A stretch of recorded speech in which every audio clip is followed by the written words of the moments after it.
It finally happened. I got married.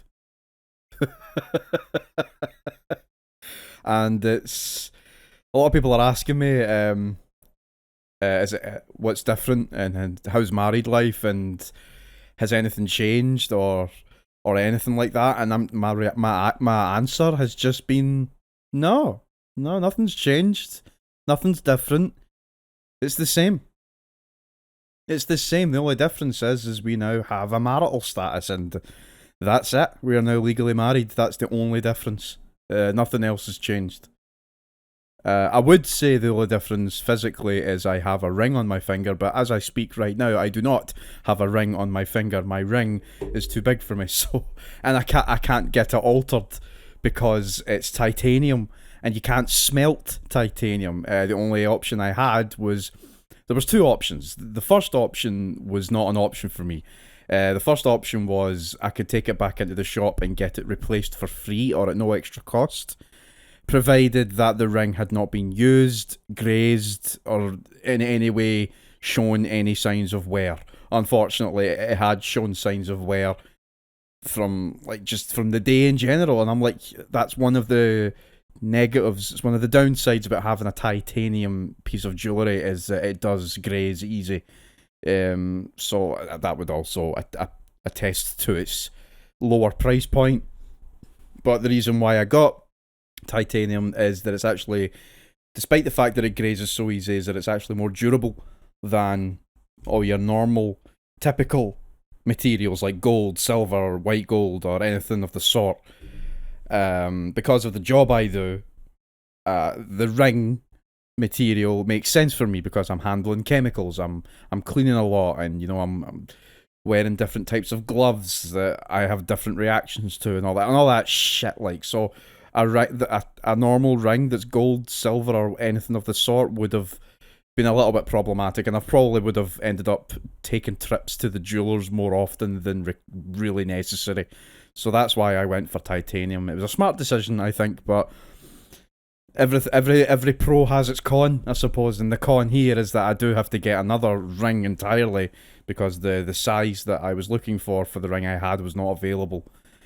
So I've went to somewhere else who not only has my size, but it's also cheaper than the ring I currently have. Anyway, enough talking about rings. Let's talk about, for a split second or two, the wedding itself. How did it go? It was everything I imagined it would be. It was perfect. Everything just went so well. Good friends of mine travelled from Scotland. One or two of them coming here for the first time. Not only was it their first time coming to Ireland, but it was their first time actually leaving Britain. So that just made it even more special, I suppose, in my books, because it's like you were willing to travel outside of Britain for the first time in your life to do this, to come to my wedding. I would never impose anything on anyone, and it was surreal, and it was brilliant. But I did say I've been visiting these guys a couple of times now, at the very least, over the past 18 years, and they've never visited me once. So the fact that they got to come here, I think because they came to my wedding, I would say that we're even at this point. I would visit Scotland every couple of years, and I tried to make it a yearly thing a couple of years ago. So I would come over quite frequently, as often as I could, and the fact that they came over just this once and it happened to be for my wedding, I regard that as us being even now because of the situation, scenario, and circumstances. We're even, lads. Okay, we're even. Aye. So no, the wedding was perfect. Everything went well. My wife looked absolutely stunning. I'm not doing the fucking speech again on this fucking podcast, but speaking of speeches, my speech couldn't have been everyone thought the speech was good. I thought the speech was a train wreck. Now, not my brother's speech. My brother was the best man. His speech was fine. It was my speech that I really fumbled on. It's like, do you know do you ever say something, or do you ever think of something and then you say it before your brain tells you to stop? That's kind of what happened to my speech. Now, let me give you some context. So when I was a young lad, I would say 21, 22, my mum decided that it was time for me to get my finger out my arse and go get a proper job and like just be out of the house or blah blah blah blah blah. And it got to the point where I agreed to, I'm going to move up to my now wife's house and just stay there for a while and do some free work around the house, and then like whatever, just spend the whole summer up in my wife's place. And that's what happened. That's a piece of history. That's how it happened. And when we came back, we were going to move to where I was originally living in Ireland, me and my wife, and we were going to get, we're just going to get sorted, we're going to get whatever, we were going to get jobs, we were going to go to college and what have you. But that sounds like a very normal thing. But how I worded it was not like that. How I worded it was, and I said this on microphone in front of over 100 people, when I said, so my mum kicked me out. I just went, no. It sounded a lot worse than what it was. And I remember my mate turned round to me afterwards and he said that when I said that, his reaction was just looking at the table and going, Jesus. So that was one cringe moment that I'll never live down. And I didn't speak to my mum about it until like weeks later when we were we got to talk in a long time, for the first time in a long time. I was talking to my mum about it, and I mentioned it to my mum. And she says, it's okay, I knew what you meant, and I'm pretty sure everyone in the room knew what you meant. And my wife defended it by saying, look, everyone at that wedding, most of my family are all old-fashioned Irish, so if anything, they were probably praising your mother, saying, that's what should be done, or that's how you do it, or whatever the fuck, like the old-fashioned, get out the house and go get a job. You know, and it's like, but the way I worded it sounded a lot worse than what I intended it to be, so I got it was really, and that wasn't the only embarrassing moment for me personally. The only thing, like I just wanted the ground to swallow me up after this situation as well. So before you come into the hall where you eat your dinner, so what it is you wait behind the door, and then when they announce the bride and groom that are coming into the tables, the best man goes in, the groomsman goes in, the bridesmaids go in, all that jazz, and then the bride and groom come in. So when we came in, our music hit, so to speak, and she went on to one side of the top table and I went towards the other side of the top table, and I didn't want to turn my back to everyone. I didn't want to just ignore everyone. I tried to what can I do to show gratitude for everyone applauding and whatnot and like whatever. I'm like, I could have like raised a hand and said thanks. I could have clapped my hands. I could have done any of that. No, what did I do? I did a curtsy bow, like I was at fucking pantomime. And I went, oh no, why did I do that? So then I went to sit down, and I went to sit where my mum sits instead of where I sit. And I'm like, I was so frozen, and I was so like, I felt I was hot and bothered, actually, never mind frozen. But aside from that, everyone got a good laugh out of it, by the way. Everyone had a good time. And it was perfect. Everything was perfect. Aside from those two stupid bits, everything was perfect. But I'm looking at it in hindsight and I'm thinking it wasn't as bad as I thought it was, because now that everyone's reassured me that it's not that bad, it was fine, then I feel a lot better. But other than that, it was absolutely perfect. And then there was another disaster. Now, when it's tradition, as we all know, it's tradition for the bride and groom to go up and do the first dance. And it's tradition for, after that, the groomsmen and the bridesmaids to go up and dance with each other. But we didn't want that for our wedding, because we know our family. And I know how awkward they are. And I don't mean that in a disrespectful way. I know everyone's shy. And everyone's like, I don't want anyone to feel out of their comfort zone, because I know if I was in their position, I wouldn't want to, well, scratch that, I'd say with a few drinks I probably would, but I reckon if it was my first time meeting these people, I wouldn't want to dance with them, and so I didn't want to put anyone in an uncomfortable position. So what our plan was once we finish the first dance, everyone gets up onto the floor, and we said that to the DJ, after the first dance was over, call everyone up to the floor. He forgot to do that. So what happened was, see, we had already told everyone, once the DJ calls everyone up, you can all go up. Bring your significant other with you. It doesn't matter who it is. Even if you're the best man, bring your girlfriend up or whoever. If you're a groomsman, bring your wife up. It doesn't matter. You don't need to dance with a bridesmaid. Perfect. No problem. Everyone knew. And then when we went up, we did the first dance, and then after like a minute or two, the DJ said, okay, can we have the groomsmen and bridal party up onto the floor? And I went, oh no. So the bridal party, so the bridesmaids got up and awkwardly walked to the floor. Nobody went up with them because the groomsmen then were like, what? Do we go up now? So everyone was like looking around. I'm like, so I tried to turn around and I went, right, everyone up. I tried to like signal everyone to come up. I don't think anyone heard me because there was one point where I was like, I'm going to the bar, and my wife was like, no, you need to stay on the floor until everyone's up, and you need to stay on the floor for a while. I'm like, you're joking, this is a redneck. But thankfully, one or two of my friends got the memo. They brought their significant others up, and then everyone followed suit. My sister came up, she danced with my brother, so on and so forth. And it was a bit of a speed bump, but it was fine. It was fine. Oh Jesus! It's like, I don't know. It was nearly a disaster, but we got through it. It was fine. We had a good laugh about it, and then it was good. It was good. Yeah. As weddings go, from someone looking in on the outside, not the biggest wedding you would ever seen, and I tried to make it as less traditional as humanly possible. I didn't want the same old tropes. I didn't want to get married in a church. I didn't want to get married under the sight of God. I didn't want to do any religious beef. None of that.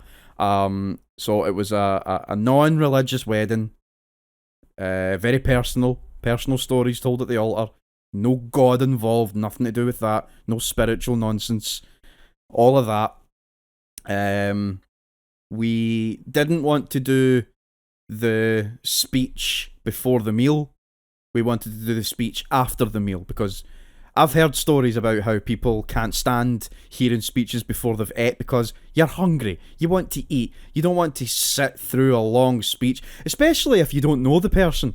It's even worse when you just don't know who these people are. You're just there as a guest invited by someone else. So you're like the plus one. You don't know the bride, the groom's brother. You don't know the history between the groom and the groom's brother. So you don't know the stories. You don't know them. You're not relating to this. You can't laugh at them because you don't know them. So you're bored. You're hungry. You want food. So I'm like, I don't want that. I want everyone to eat first, because everyone's going to be hungry. I want everyone to eat first, and then I want them to relax and listen to the speeches. Because you don't go to a pantomime or a comedy show and watch the show before you've eaten. Surely you eat first before you go to it, or is that just me? Like, before you go to a wrestling event, you'll go eat something first, or do you go on an empty stomach? I don't know. It's just me. I like to eat before I do things. I like to have a full stomach. But anyway, so we got the speeches done after the meals, which was just the best idea ever. Everyone had fans because the temperature was really fucking high at this point. There was a heat wave going on. It was like 30 degrees outside, so I knew it's going to be summer, it's going to be hot. What could we have as an extra thing to have at people's tables? And we picked a fan. And everyone thought it was the best idea ever, and I was really proud of that, so that was good. I suppose, apart from all that, everything else just went hunky-dory. It was perfect. It was good. My boss and everyone at work was asking me, where did you go on your honeymoon? I'm like, we haven't been on our honeymoon yet. We're going to Tenerife in October, which I'm looking forward to, but like, we've still got a bit to save up for that as well, so we've got that to look forward to and all that. So that's going to be happening the week before Halloween as well. So when we come back, we've only got a week of work to do, and then we're off for another week for the October break, which is just perfect timing if you ask me. So yeah, that's going to be a good one. But no, that was brilliant. Definitely something I'll never forget for the rest of my life. One of the best days of my life and one of my best weekends, and I'll never forget it. It was good. It was brilliant. Legendary. That's one way to describe it. So, what have I been up to aside from that? You know, I was planning on doing a episode of this podcast after the wedding was done, like soon after. I'm talking like the week after the wedding was done. I was going to do an episode of this podcast, but I just never got round to it. I kind of just wanted to enjoy doing nothing. Obviously, I went back to work, but apart from that, I just wanted to enjoy doing absolutely nothing. No podcasts, no video editing, nothing like that. I didn't want to do anything. I mean, the only thing you're seeing on my channel right now are uploads of my playthrough of Persona 5, and I'm not playing that in real time, by the way. Just a little bit, a little peek behind the curtain, as it were. I'm not playing Persona 5, and I haven't played Persona 5 in about 2 years. That playthrough is about 2 years old, and the game is nowhere near finished yet. So it's going to be ending just before Christmas, I reckon. So just don't. If you're watching that, don't get your hopes up on me actually finishing that goddamn game. Just enjoy the ride, even if there's a car crash at the end. I digress. By the way, one of my friends actually pointed out that I say I digress quite a lot. And now, every time I say it, I notice that I'm doing it. And I'm like, I don't know what else to say. I could say anyway. But then I'll find myself saying anyway all the time. And I like saying I digress because I know I'm going beyond the fucking point. And it's now that I know that I'm aware that I do it all the time, I might just do it as a goof. I don't know. Anyway, I digress. Oh. Anyway, what have I been up to? Apart from that, I went back to work. I'm still trying to catch up on wrestling. I've been watching AEW quite recently now. I'm about 10 weeks behind. So like 10 episodes of Dynamite and maybe 1 or 2 pay-per-views. So I've got the whole of July to watch, I think, before I jump it, or the whole of June to watch, and the whole of July to watch before I get to August.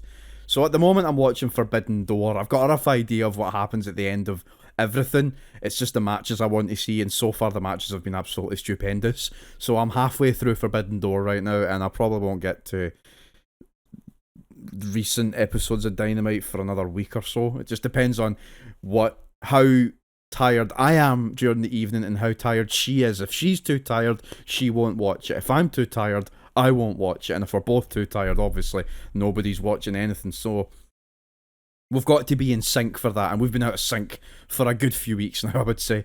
So I've been doing that, and I've also been watching a few films here and there. I watched most of the Rocky films so far. I've watched all 6 original Rocky films, and I'm watching them in synchronization with there's this company that I listen to called Kinda Funny. You've probably heard of them. Former IGN guys went off to do their own company, and now that's this big thing. And all they focus on, all they talk about is everything nerd culture: video games, movies, TV shows, etc., etc. And it's just my cup of tea. And they do podcasts, they do video podcasts, they do live streams, they do gaming live streams, all that stuff, and it's really fun.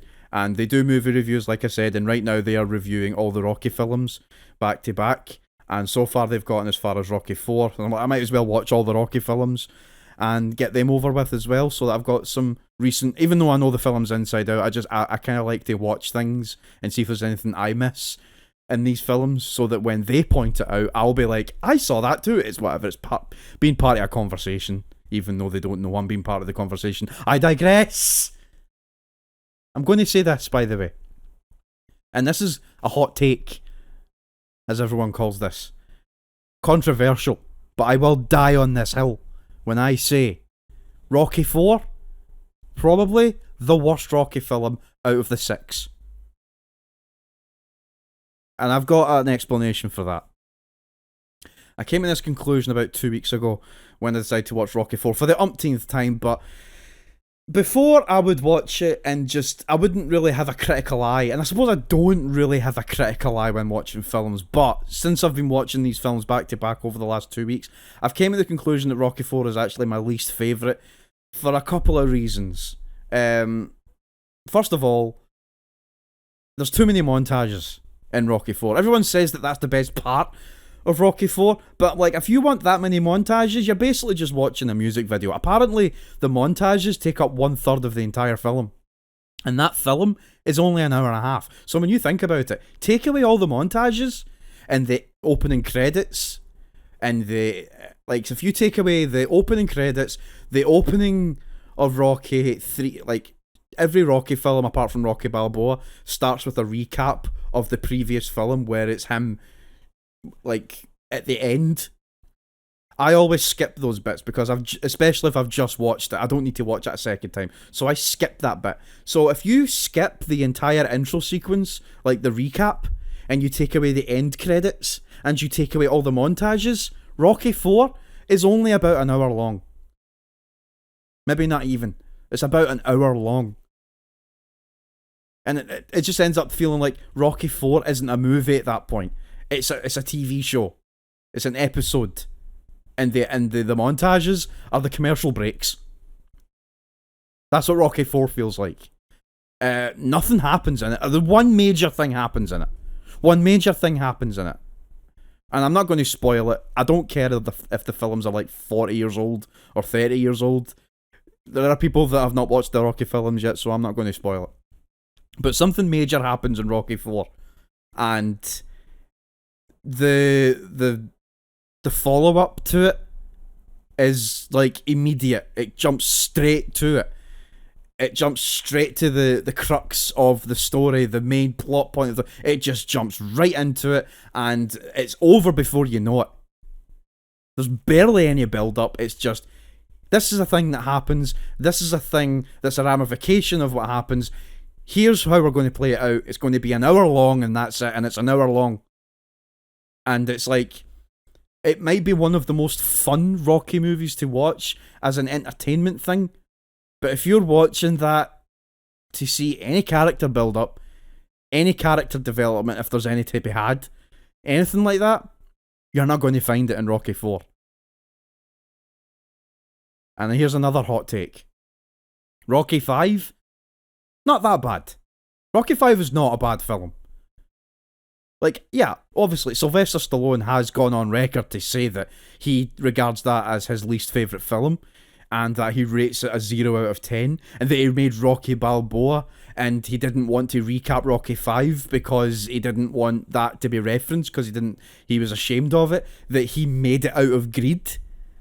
He's admitted all that. And for some strange reason, that gives everyone else this weird nerd thing where they'll go along with that and they'll go, well, if Sylvester Stallone thinks his own film is shit, then it's shit. But I actually enjoy Rocky 5. I like Rocky 5. I like the character development. Case in point, Tommy Gunn, the what do you want? What's the word I'm looking for? Like the student figure in the film. He's really good. I enjoy his manager in the film, the George Washington Duke, who's basically Don King. He is such a character. He's mental. I love him. He's so over the top. He's a cartoon character, and I love that. That Rocky 5 is not a bad Rocky film. It's really, really good. I really enjoy it, and I don't even have that as my least favourite. I don't think. Like, not even my second least favourite, I don't think. If I had to rank the Rocky films, I suppose, I would say that my favourite is Rocky 3. My favourite is Rocky 3. Because I enjoy... I just think that's peak character development. All characters have reached their peak at that point. We've gotten to know everyone, and you get the best fight in the series up to that point, I think, in Mr. T or Clubber Lang. Like, that is one of the most intense fights in the film, I think. I really enjoy Rocky 3. That's my favourite. My second favourite is Rocky 1. My third favourite is Rocky 2. My fourth favourite, I would say... Do you know what? I'm going to say it's Rocky Balboa. I'd say I like Rocky Balboa a little bit more than Rocky 5. Because, like I said, I know Rocky 5 has character development. But what I like about Rocky Balboa is that it's about Rocky again. I like that. It focuses on Rocky again, and it kind of mirrors Sylvester Stallone's life in a way. Kind of. I don't even know where the the metaphor is there, but it's like, I don't know. I think I would like to say it as something along the lines of, it mirrors Sylvester Stallone in a way that he was really relevant throughout the 70s and 80s, but then when the 90s ended and it came into the 2000s, he came back in a way. I mean, God knows he did a lot of rubbish stuff throughout the late 90s coming into the mid 2000s, like what's the film? Don't Shoot My Mother or something like that. What's the name of that film? Oh, what is that Sylvester Stallone film about his mum? Something about shooting my mum or something like that. Oh yeah, Stop or My Mum Will Shoot. Like, that came out shortly after Rocky 5, I want to say. And that film was a bomb. Like, that film was bad. And like, he's done other things as well, I suppose.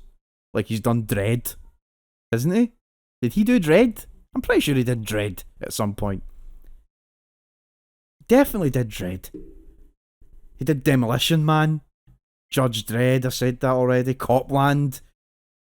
He did a voice role in the film Ants. And then he started just a lot of rubbish shite like Spy Kids and Shade and a cameo in Taxi 3 and all this nonsense. And then he came back for Rocky Balboa. And then after that he did Rambo. You know, and then not long after that he did The Expendables, and then he did The Expendables 2. And then eventually did The Expendables 3, and then he made a return in Creed. He's in Guardians of the Galaxy 2 as the... what's his name? Starhawk, I think. Or did he do the Shark? Or I'm thinking of Suicide Squad, actually. I'm getting mixed up with Suicide Squad. He plays the Shark in Suicide Squad. And then he went and redone... He did a director's cut on Rocky 4 called Rocky vs. Drago, which I haven't seen yet, but apparently it's only like 3 minutes of extra footage that was put in for the sake of context, which I won't say no to. I won't say no to that. I've still to watch that, actually. But Rocky Balboa is my 4th favourite Rocky film, and Rocky 5 is my 5th favourite Rocky film, with Rocky 4 being my least favourite, because I don't get much out of Rocky 4 apart from, that was a fun, entertaining piece of episode of Rocky. Let's move on to the next one that's an actual film. So I don't know. I probably don't share that with a lot of people, but it is what it is. And what else this is a gaming podcast. And with that said, welcome to the GB Gaming Podcast. I'm your host Dave, talking to you on GB Gaming, where video games come first. And this is episode 29, if I'm not mistaken. We are on the 26th of August 2022, and I've got a few things I would like to talk about that happened quite recently. I am not going to recap everything that happened in July. I am not going to recap everything that happened in early to mid-August. I'm just going to talk about what's happening quite recently. And I want to start off by saying Sony is not in the eyes or gamers' good books right now, because they have just announced that they are hiking the price of the PS5. Of all times to fucking do this, they've decided to do this now. And there's a myriad of factors in play here from a consumer standpoint. I suppose everyone who's not a fucking shareholder is going to be pissed off at this. If you're a shareholder, you're probably delighted. But Jim Ryan, won't he? Jim Ryan has been a fucking jobby stain on Sony since he took over. And I don't like what he's been doing to that fucking console. I don't like what he's been doing to that company. He's just... whoa. It's frustrating seeing what PlayStation is becoming. You know, Jim Ryan takes over and he makes PlayStation games 70 quid. You know, he hikes the price of the PS5 to, what is it? Like, what it used to be 500, now it's going to be like 550? Or something like that. Talking about euros and dollars, like pounds, it's going to be about £500. Like, it's just mental the way things are going with PlayStation right now. And I found this, I think I liked it, I'm not quite sure. No, I can't find it at all. But it's frustrating, because we've just came off of, not everyone has, but we've just kind of came off of COVID. You know, where like we're coming into a recession, as I don't mean to be a Debbie Downer, as it were. I don't mean to talk in negative, depressing tones here, but economy wise, we are coming into a depression. So I've heard, and if anything, things should just, I don't know, like, just hold on now with your pricing of things. Because people just can't afford shit anymore. The cost of living in Ireland's gone right up. You know what I mean? Simple things like milk and bread has gone right up in price. It's so stupid. I know gaming's a luxury. I get that. But why are you making it even more of a luxury when people are just not going to be able to fucking buy it? Like, ever since Jim Ryan has taken over Sony, he has killed Japan. I'm reading this off of Twitter, by the way, because it's exactly what I wanted to say earlier on and I couldn't find the tweet, but it's so fucking true. He killed Japan Studio, which made arguably some of their best games. He spent billions to buy Bungie. He rose the game prices to €70 or dollars, and apparently, I don't know what this means. He charges $10 for upgrades. I don't know what that means. Oh, sorry. To upgrade your game from PS4 to PS5, he makes you pay about £10 for that. Yeah, that's ridiculous. And now he's increasing the PS5 2 years after it launched. Like, I guarantee if Jim Ryan took over Sony in the year 2005, 2006, you'd be damn sure that PlayStation 3 would have stayed the price it was when it first launched. Like, when the PlayStation 3 was first launched, it was about $600, and they had to cut everything down from that and make it cheaper. You guarantee Jim Ryan wouldn't have done that. He would have kept it at that price. Guarantee it. He's been nothing but a detriment. In the eyes of consumers, he's been a detriment, because he only sees money. Whereas Shuhei Yoshida and the other guy, Sean Layden, from my perspective, they were in it for us. You know, yeah, they were in it for money because it's a business. I get that. But you could tell that he had so much joy, Sean Layden in particular. You could tell he had a lot of joy giving us news for the sake of PlayStation content and PlayStation stuff in general. Like, he was happy to give us all that news. Whereas Jim Ryan, he's in it for the shareholders. He's a businessman. He's a man in a suit. He doesn't care. He doesn't give a fuck. Doesn't give a flying fuck. So I'm not surprised he's done this. Really, I'm not surprised. And Microsoft and Nintendo have spoken out already regarding this. Microsoft was asked what they're going to do about it. They were asked, and I'm reading this from Eurogamer.net, where Microsoft responds to PlayStation 5's price hike news. And it says, following Sony's announcement that it will raise the price of the PS5 in select countries. Oh, that's another thing, in select countries. This is happening everywhere except the United States. I don't know why that is. I didn't look into it. I just know that Europeans, Japanese, etc., they're all going to have to pay the extra for this. The Americans don't have to. It remains the price it is. I'll continue. Microsoft has responded to the news, merely noting that existing Xbox Series X and S consoles prices will remain the same. Sony announced it would be increasing the cost of the PlayStation 5 in response to, quote, high global inflation rates as well as adverse currency trends earlier today, with the price hike impacting most markets around the world effective immediately. That increase affects both the disc and discless models of the PS5 and equates to £30 in the UK and €50 in Europe, with similar bumps occurring in Japan, China, Australia, Mexico and Canada, but not the US for the time being. In response to requests for comment following today's PS5 news, Microsoft shared its own statement to Eurogamer saying, "We are constantly evaluating our business to offer our fans great gaming options. It is also noted that, Despite Sony's price hike, the Xbox Series S suggested retail price remains from $24999 and the Xbox Series X is from $44999. That, of course, doesn't rule out Microsoft following Sony's lead in the future, but as an industry analyst, Piers Harding wrote earlier today, it seems likely Microsoft will first want to, quote, take advantage of Sony's increase to push its value message, especially around the Xbox Series S, Game Pass, and its all-access offer as we enter the holiday shopping season before making any similar pricing moves, end quote. And do you know what? I'm fully on board with Xbox sticking to their guns here, because here's what's going to happen.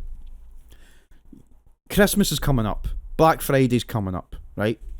You've got all these parents that are looking to buy their kids consoles, the new ones, and don't get me wrong, there's kids that are going to want a PS5 and they'll get a PS5, that's going to happen.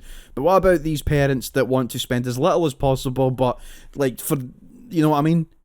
So they're taking their kid into the GameStop, or they're going into GameStop and they're asking, my son wants to get the PS5 or whatever, and they find out that the PS5 is €500 or €550 should I say, and the Xbox, so the PS5 is €550, the Xbox Series X is €450. The parent is going to go towards the Xbox, and that's what a lot of decisions are going to be, I reckon, because of this. The Xbox Series X is the more powerful console, objectively, and a lot of you people do love power.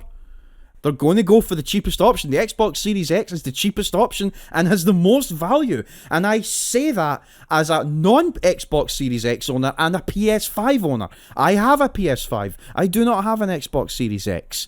And I think the Xbox Series X is better value than the PS5. I'm sorry, I fully believe that. There is no balance there with Sony. Not only did they increase the prices of their first-party games, but they've increased the price of their consoles as well. And they charge you money to upgrade from PS4 to PS5 versions.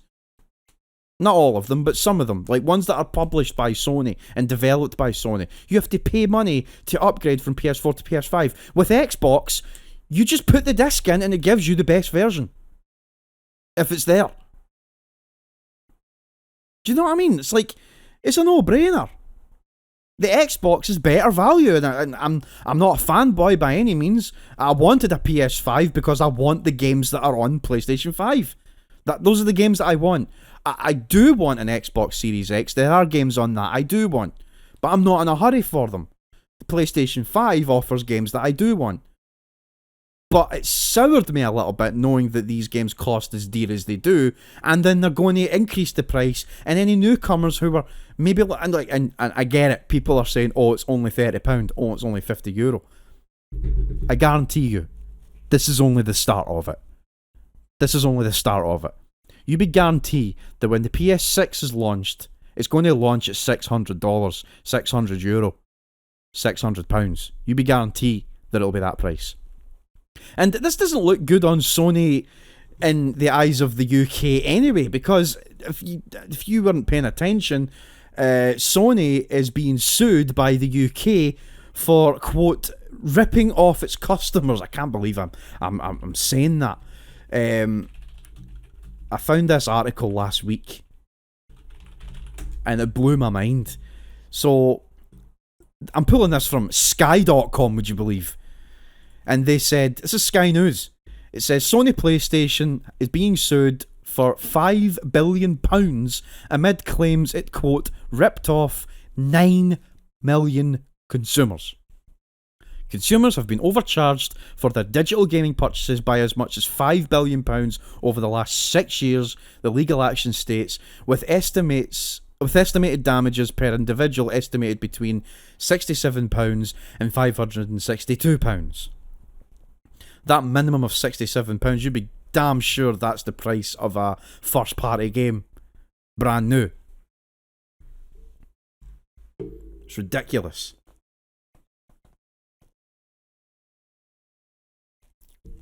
And then there's these weirdos. These weird nerds, like I said earlier on.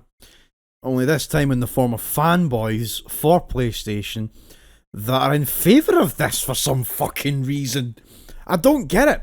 Like, I remember, like, I don't know how far this stretches. I don't know how far back this stretches, but fanboys in my books are people that love the console that they have so much that they're just slagging off the opposite, I suppose, the opposite fan base. So, PlayStation's better, Xbox sucks. That's how I see fanboyism. But it's really evolved now, because these fanboys from the mid-2000s and before are now fully grown adults, but they haven't grown out of that attitude. If anything, they're just using bigger words in their fanboyism. Like, so it's like, now people are celebrating their beloved console being more expensive than the other one. Why? Does that mean that they're supporting the idea that Sony will make more money? And that's a win for them? I don't get it. What are you celebrating this for? This is not good. And it's clearly not good, and it's clearly a choice made by Sony based on nothing. Because the reason it's based on nothing is because Microsoft has no intentions of doing it. And neither does Nintendo. Nintendo said the same thing. They were asked in a statement about this price hike that will Nintendo do the same thing. And Nintendo said they have no plans to increase the trade price of its hardware. Now, don't get me wrong. I would even be more annoyed if Nintendo did that, because Nintendo is as expensive as it is already. Their games are already expensive, and their games never go on sale. And if they do, it's by like 5%. Have you ever seen the meme? Have you ever seen the meme where it's a picture of The Legend of Zelda or Super Mario Odyssey? eShop slashes its prices to a massive discount at $54.99 instead of $60, because Nintendo games never go down in price. They never go on sale. You will never find The Legend of Zelda in a bargain bucket for 30 quid. It's always going to be at least 50. Like, I tell you right now, if I was to go onto Amazon right now and buy a new copy of The Legend of Zelda Breath of the Wild... Now, let me give you some context. The Legend of Zelda Breath of the Wild came out in 2017. That was 5 years ago. Almost 6 years ago, I think. And if I was to buy that, you would think that now, with news of the new one coming out, I would imagine pretty soon, that the price of Breath of the Wild would go down a notch. But if I'm typing in Breath of the Wild right now, and I want to buy Breath of the Wild, it's €53, and it is on sale right now. The base price is €71. You save $17.78, 25%. That's Amazon, I suppose. Amazon's very good that way. They always give you discounts on shit. I don't know why. You're always going to find games that are a little bit cheaper on Amazon. So Amazon's a bad example. But I am pleased to note that you can get The Legend of Zelda Breath of the Wild at a relatively okay price. But I still think it's a little bit expensive, considering the game is 5 years old. Now, if I was to go on to... let me see. Legend of Zelda Breath of the Wild purchase Nintendo eShop. How much is it on the eShop? It is... Wait for it. It costs about... It's not loading. $59.99 full price. You can get it physical for the same price, or a digital deluxe bundle for $80. That's fucking expensive. That's so expensive. And there's no hopes of them shutting the price down a little bit. Amazon's the only one doing it as cheap as they are, which I'm happy with. But the base price for that's €70, €70, which is crazy. Absolutely crazy. So the crux of this is Sony's claiming that this is due to inflation. I think that's bullshit, because nobody else is doing it. So I think they're just hiding behind real reasons, which is greed, if you ask me. And this is coming from an uneducated perspective, by the way. I don't know the rigmarole around the economy and the economics surrounding this kind of shit. So please take everything I say with a grain of salt. I am speaking purely from a consumer standpoint. And I don't see the sense of this when nobody else is doing the same thing and they've no plans to do it. If it was in response to inflation, surely everyone would be on board with this. and do the same thing. Why isn't everyone doing it? Why is it just PlayStation that's doing it? It makes no sense. It makes no sense at all. I don't get it. And Sony isn't the only company like being really under everyone's radar at the minute. We had a little bit of a scare. I want to call it a scare, but it's not. But there was so this happened in real time today, and like I had wrote it down to talk about it, and then like it just progressed through the day, and now it's just not happening. So I'll start from the beginning. So I'm pulling this from Eurogamer.net. So online retail giant Amazon is set to announce an offer to buy FIFA publisher EA, a new report has claimed. USA Today sources state that Amazon will formally announce its offer later today. There's no detail yet on how much it will bid. Electronic Arts has recently been the subject of several takeover rumours, with Apple and Disney also claimed to be among other interested parties. USA Today's report claimed that Amazon may be looking to use a blah blah blah blah blah. Yeah, guess what? Update, it's not happening. Like, not 1 hour later, not even an hour later, CNBC shut down the report on the US network. They said that Amazon was set to take on an imminent takeover bid for Electronic Arts, and speaking live on the air in the last few minutes, analyst and co-anchor David Faber said, quote, "I've talked to some people who would actually know if there was something going on, and they say there's nothing going on. These are people who would be involved, who in fact were involved when our parent company was talking to Electronic Arts," end quote. So basically, it's a rumour. It's a rumour. It's not happening. Imagine that. Imagine that. And I'm going back to the fanboy argument. A lot of people are saying that they wanted EA to. They said that they would have rathered Amazon buy EA than Xbox or something along those lines. And I'm like, I don't really want anyone to buy EA. I just kind of just want EA to do its own thing. Do you know, I'm not really a fan of, unless there's severe benefits to it. I don't see how buying a company does anything. What mostly I'm against is companies killing other companies. I'm talking like parent companies shutting down companies that they own. I don't agree with that. That's a bad move, but I'm not going to talk about that today. So yeah, that nearly happened. Not much of a news story, is it? But can you imagine if Amazon owned Electronic Arts? Can you imagine the next EA Sports FC game being called Amazon FC?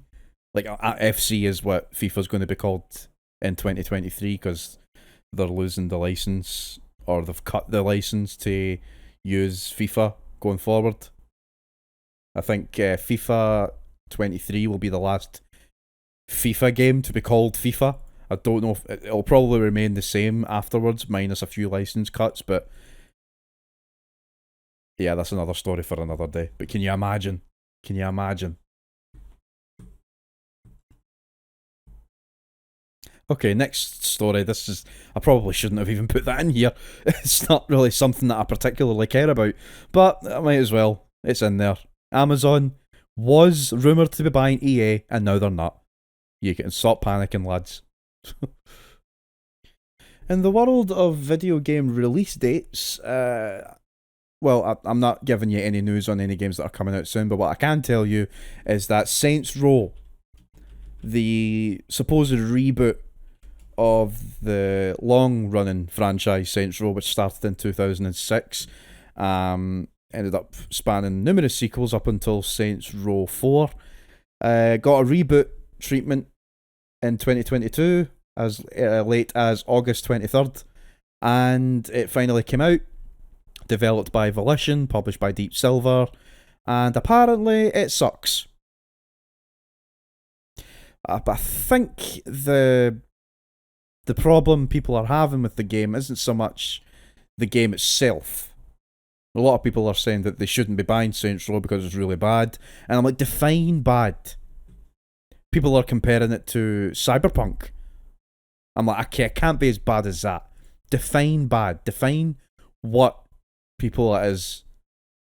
What people don't like about the new Saints Row.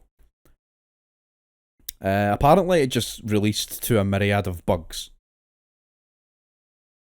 The game released to a lot of glitches, a lot of bugs, a lot of mishaps, technical problems, things that can be patched out and fixed. People are comparing it to Cyberpunk 2077, which I think that has to be hyperbole. That can't be. It can't be as bad as that. Like, Cyberpunk released in such a state that it shouldn't have released in. It released on PS4 and Xbox One when it should not have released on PS4 and Xbox One.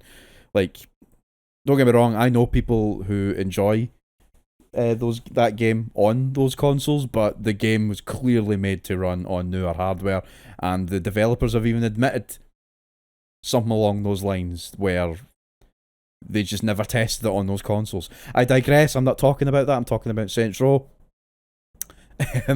But I'm pulling this from Games Radar, and this is just ridiculous. So it says, the new Saints Row game and its bugs have fans worried about the franchise. Saints Row fans think buggy launch means the end of Saints Row. I think that's a bit much. Anyway, a plethora of Saints Row bugs have many franchise fans worried this could be the death knell for the series. Our Saints Row review mentions a few of the bugs encountered during 20 hours of gameplay, which included a mission that had to be replayed several times and a bug that temporarily broke all takedown animations, but there are many more circulating the internet. To be honest, things don't look good. The Saints Row subreddit is currently aflame, with one redditor wondering if the Grim Reaper has visited Saints Row, and another flat out saying the existence of this subreddit is part of the problem, and that players, quote, should be demanding better from Volition, the publisher. End quote. While some of Saints Row's negative or middling reviews can be attributed to the game's overall vibe, the major issue is a plethora of bugs. Skill Up's review calls the technical state of Saints Row very, very bad. A Twitter user shared a clip from that same review which shows off a massive character model glitch in the final position where a character called this is a spoiler by the way. A character, it goes into a T pose before his entire torso lengthens and spins and twists around like something out of The Thing. The team over at Kinda Funny Games experienced the same exact character model glitch. Another Redditor spotted an in-game pop-up that implies devs were rushed during the development process because the text isn't filled out at all. Oh my god.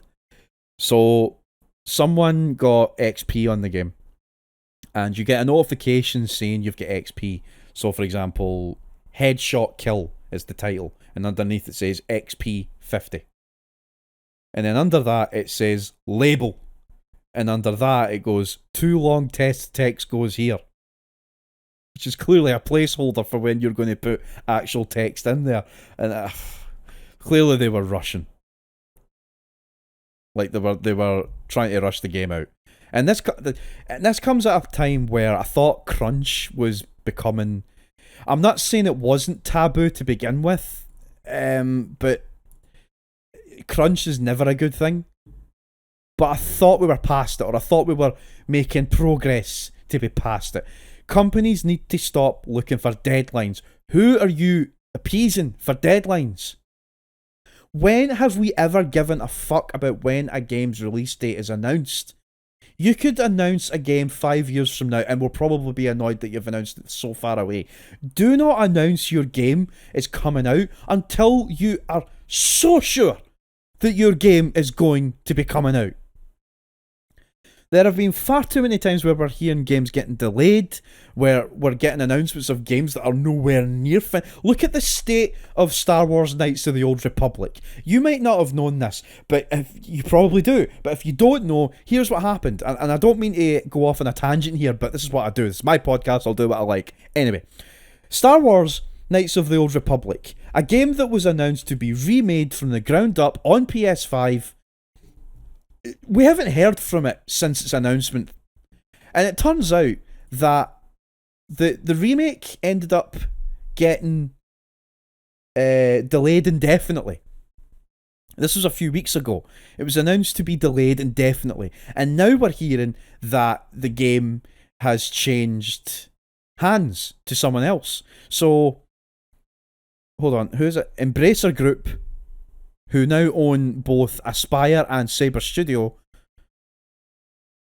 Oh fuck, hold on, I missed that. I missed it. Hold on. Okay. It says the highly anticipated remake for Knights of the Old Republic has a new developer after a bumpy ride. The project, formerly in development in Austin, Texas, based Aspyr Media, is now being led by one of Saber Interactive's Eastern European studios, according to a person familiar with the change, who's asked not to be identified because the details are private. Both developers are owned by the Swedish company Embracer Group AB, which obliquely referenced the pivot in a public statement last week. A representative for Embracer didn't immediately have a whatever. So who was originally developing this? Whoever it was, apparently they got too big for their boots, and the game got handed over to another studio. I think Saber Interactive are the ones that are going to be remaking it now, instead of Aspyr. So it's like, do not announce your game until you're fully damn bloody sure you know where it's going.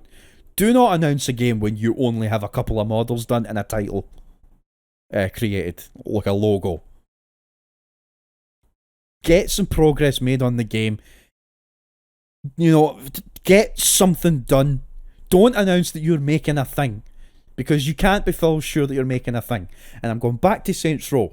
Do not announce you're rebooting Saints Row until you're fully damn fucking sure that you're going to have the game you're going to make be completed on the time it's going to be fucking completed.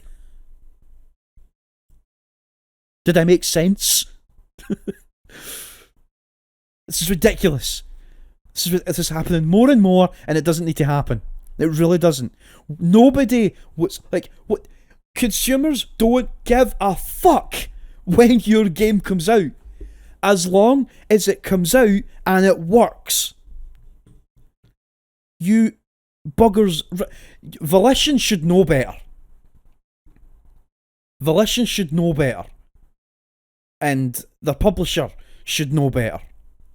No, wait, Volition is the publisher, never mind. It's ridiculous. No, wait, developed by Volition and Deep Silver published it. Yeah, like, you know what I mean? You know what I mean? Like, is it worth it to get a game out at a certain time? But I don't know why this is a thing. I don't know why release dates are a thing. And I don't, like, if they are so, like, it's such, I said this on a prior episode at some point where I said that, like, games being delayed, people are sitting there saying that they have to have games released at a certain time. I'm like, no, they don't, because I can't count how many times a game has had to be delayed. And sometimes it gets delayed by a year. Sometimes it gets delayed indefinitely. Sometimes it's by a couple of years.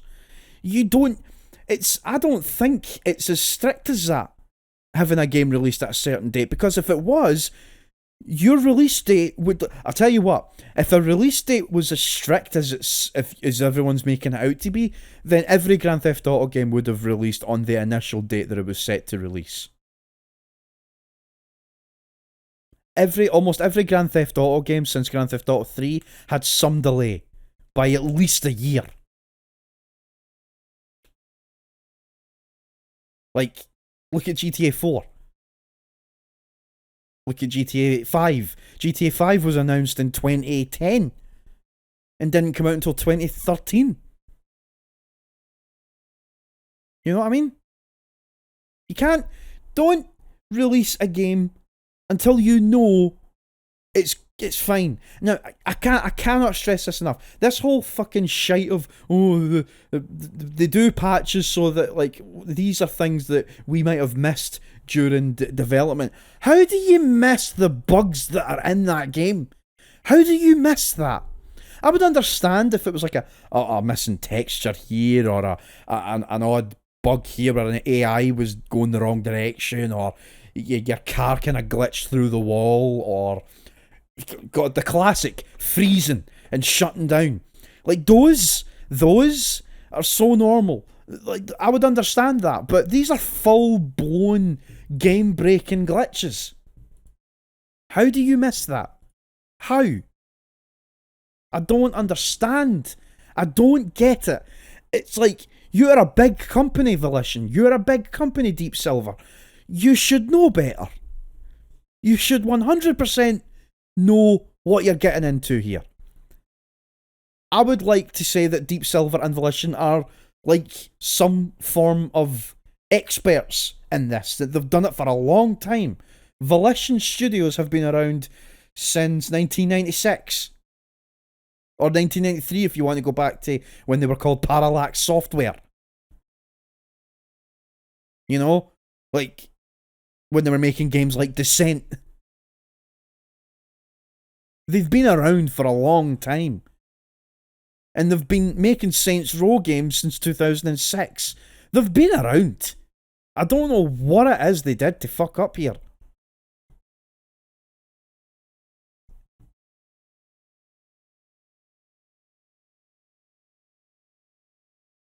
Deep Silver. Deep Silver's been around since 2002. And they've published a fuck ton of games since then. You're talking games like fucking The Guild. Mostly PC games anyway, but like since, I want to say since the late 2000s, they started to publish more games outside of Windows PC. Like games like Risen. Or fucking Dead Island. Do you remember Dead Island? I'll get to Dead Island in just a minute. But they published Dead Island. Dead Island's a good game. You know? They've also published the Metro games. I know they've published shit games like Ride to Hell.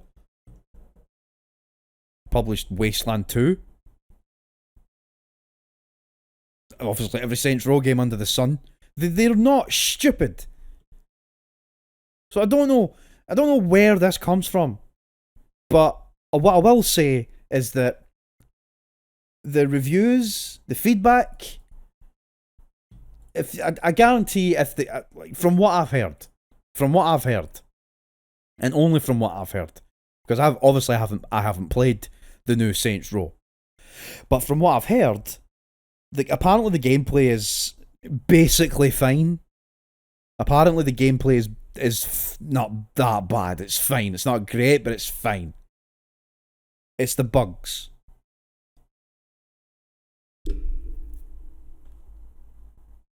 Just the bugs. And the bugs can be patched.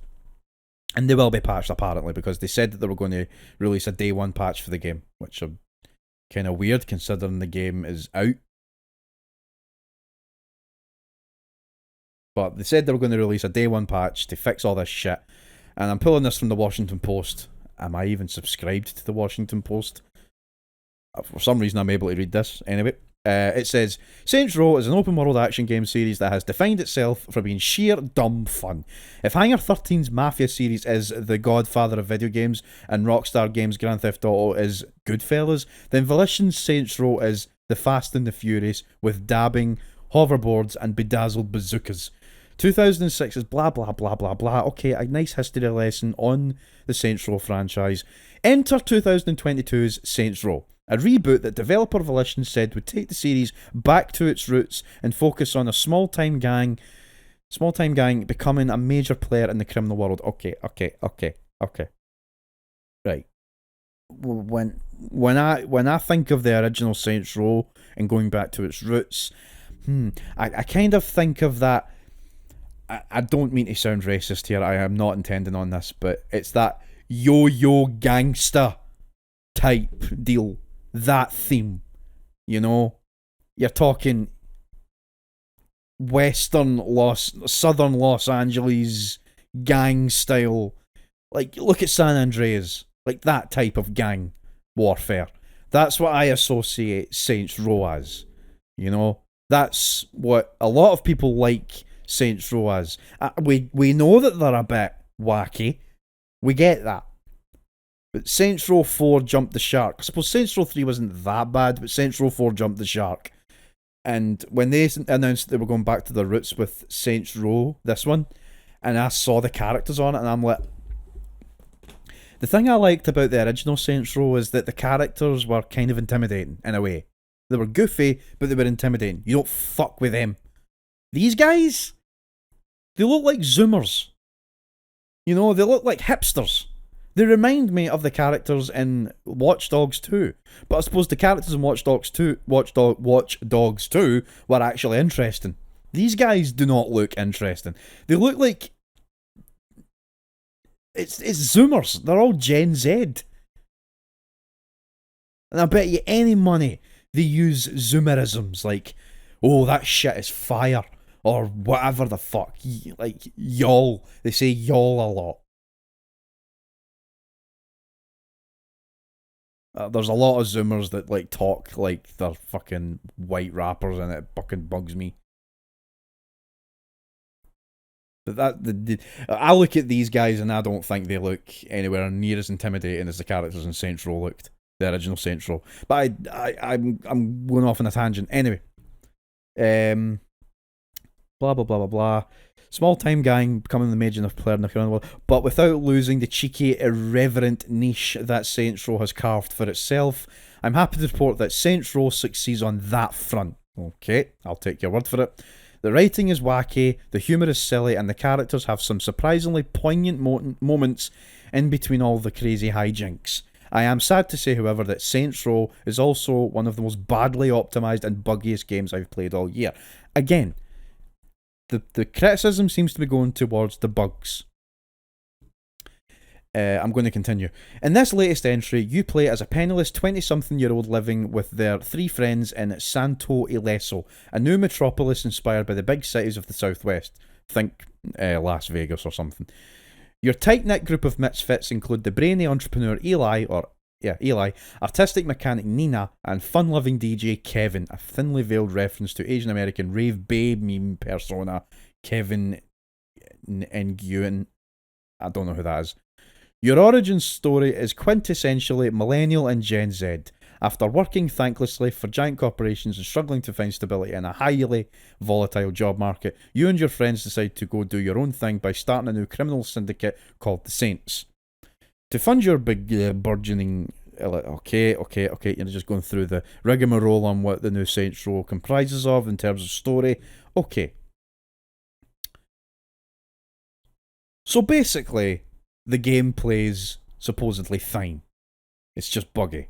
Which means if you're intending on getting this game and you were going to get it but you weren't going to get it on launch but you were still going to get it anyway, you can still get it, from what I've heard. Just wait until the bugs have been ironed out. Wait until the game's at least playable. Because apart from the bugs, the game seems perfectly fine. Just not worth it right now. So, what I would suggest is if you're going to get the game, wait until the bugs are ironed out and then get it. Or get it if you know fine well you're going to get it anyway, and then just wait for the bugs to get fixed anyway. Like, I keep saying anyway. But, look, I'm 2 ways about it. Right, the game will get ironed out, the bugs will be fixed, as long as people keep throwing in their feedback, bad or good, it'll get fixed. But on the other side, I'm thinking, Deep Silver and Volition should have known better than to release it in that state. They should have known better. They've been in this game long enough. Their last games weren't that buggy, as far as I'm concerned. They shouldn't have been this. That shouldn't have been this bad. Shouldn't have been this bad at all. But it is what it is. If you're going to get Saints Row, I say still get it. Just wait. I'm definitely waiting. I'm in no hurry to buy any new games right now anyway. So, yeah. Massive overreaction, I think, but I get where they're coming from. We're sick of these games releasing bugged, especially from well-known companies. You know, supposed fucking veterans of the industry. These people that have been making games for the better part of 30 years, and they release a game in this state, it's not on. It's not on. There's no excuse for that. Especially if you've been around that long. You should know the game by now. And it's not like the PlayStation 5, from what I've heard, is exactly difficult to develop for either. If anything, game consoles are a lot easier to develop for than they ever were. But it is what it is. So, yeah. For those who are enjoying the game, keep enjoying it. Don't let anyone fucking fuck up your fun for it. Like, you know the game's going to get ironed out. It's going to get fixed. It's going to be patched. We live in a world where that can happen. Whether it's a mistake or just sheer carelessness, at least games can be fixed these days. Can you guarantee if this was a PS2 game or a PS1 game or well, not so much an Xbox original game, but a PS1 and PS2 game, you'd be guaranteed you'd be stuck with that goddamn disc. If you had it on PC even then, you could get the game patched. That still existed. But on consoles, you were fucked. If a game was broke, you had to either fucking deal with it, wait for maybe another copy to get made where those bugs were ironed out. See, that's another thing about console games back then. You didn't get firmware updates, but they would release, like, for a game when it got a platinum release or whatever, you would get a game that would get released or printed again 2 years later, and there would be something different about it. That happened on Sega games as well, on Mega Drive games, on PS1 games. There would be revisions, and they would be pressed and printed and made and sent out about 2 years after the game's original release, and there would be something different about it.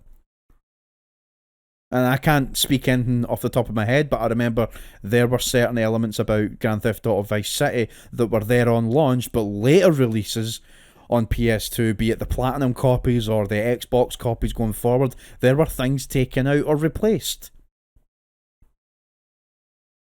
But if you have the original base copy, then you're fine. You're totally fine. You have everything that was there from the beginning. Shinobi.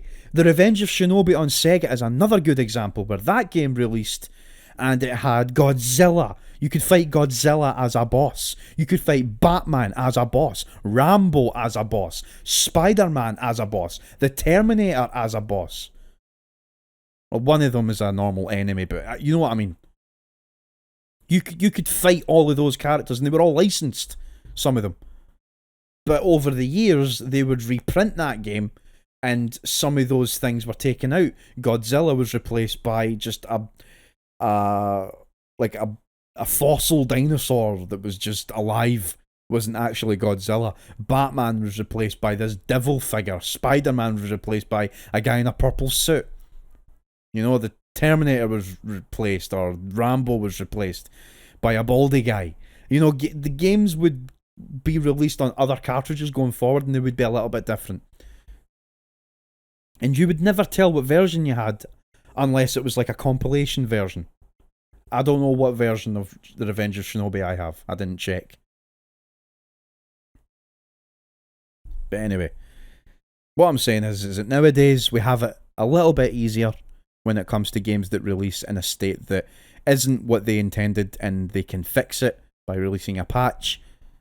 And I am grateful that we do that, but at the same time, like I keep saying, we shouldn't have been in that situation. Do you know, this always bugs me, like with phone companies. Like I got a phone call to tell me that that I didn't pay for my this month's fucking bill for some reason. It's only €20 a month, but the Vodafone rang me to tell me that I didn't pay for my bill for this month, and they were asking me if I could set it up as a direct debit going forward, and I'm like, but I already did this before. I already set up a direct debit a month ago. It's like, yeah, but there was problems with the payment, and we were asking you to confirm that the payment did not come out, and I'm like, hold on, you guys contacted me and offered me a bill pay deal. I never went bill pay until now.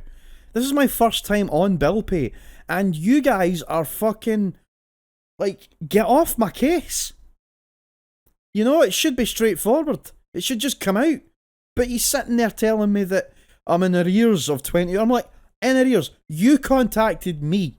You told me. You offered the 6 month bill pay deal, or whatever the fuck it is you're offering. You offered it to me, and I took the offer. You took my card details. You took my payment details. You set it all up. I should be left alone at that point. It should be automatic, but apparently it isn't. I have nothing from them telling me that they made an attempt to take any money out of me. I don't know what the fuck's going on. So I had to set up a direct debit right there on the phone. Like, As if like, so they better not contact me on the fucking 26th of September and say, oh, your card details, the money didn't come through, and we're just ringing up to tell you that oh no, internet service providings, mate, fucking leave me alone, fuck's sake. I digress. Anyway, so what was I talking about? Saints Row. Yeah, I'm done talking about that. So yeah, I guess that's it. That's all I can talk about. I've nothing else to talk about. I did not actually look up any news regarding anything game related for weeks since the wedding. Anyway, I mean, I know Gamescom happened. I know that happened recently. So why don't I talk about that for a bit? What happened at Gamescom that is of any fucking interest to me, I'll tell you what. It's on since Wednesday the 24th and it finishes on Sunday the 28th. So I reckon by next week I'll probably have a lot to talk about, but I might as well. I'll go in. Biggest reveals of opening night. So Dune Awakening got an announcement trailer. I don't know what that is, so I'm going to skip it. Hogwarts Legacy got a gameplay trailer. I didn't watch it. The Callisto Protocol got a gameplay trailer. I didn't watch it. High on Life got a trailer. Never heard of it. Lords of the Fallen. Lords of the Fallen? Isn't that already a game? Yeah, Lords of the Fallen. What's this then? What's Lords of the Fallen? Is this a remake? A reboot? Hold on. I'm interested here. What is this? Lords of the Fallen. Okay, I'm on the Wikipedia page for Lords of the Fallen, an action role-playing game developed by Deck 13 Interactive and CI Games, released in October 2014 for PS4, Xbox One and Microsoft Windows, as well as mobile, blah blah blah. Came out. Okay. Bit of a Soulsy game, I think. Sequel. A sequel, Lords of the Fallen 2, was announced on the 18th December 2014, was originally set to be released in 2017. As of 2020, the game remains in development. CI Games, blah blah blah. The developer went to make on The Surge. Okay, the game was announced at Gamescom 2022 under the title The Lords of the Fallen, and is scheduled to be released on PC, PS5 and Xbox Series. So, instead of calling it Lords of the Fallen 2, you've went and called it The Lords of the Fallen. So you've went and done the Suicide Squad thing, where the first film is called Suicide Squad and the second one is called The Suicide Squad. It's almost like Hulk and The Incredible Hulk. I know there's no correlation between the two, but do you know what I mean? Why didn't you just call it Lords of the Fallen 2? Let's have a look at it. I want to see.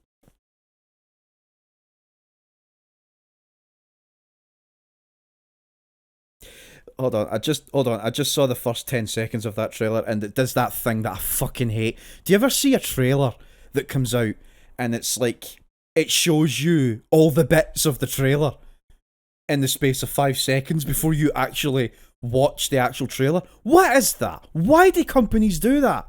It's like you're spoiling the trailer now at this point. Stop it. If you're one of those people that shows snippets of the trailer you're about to watch, then stop it.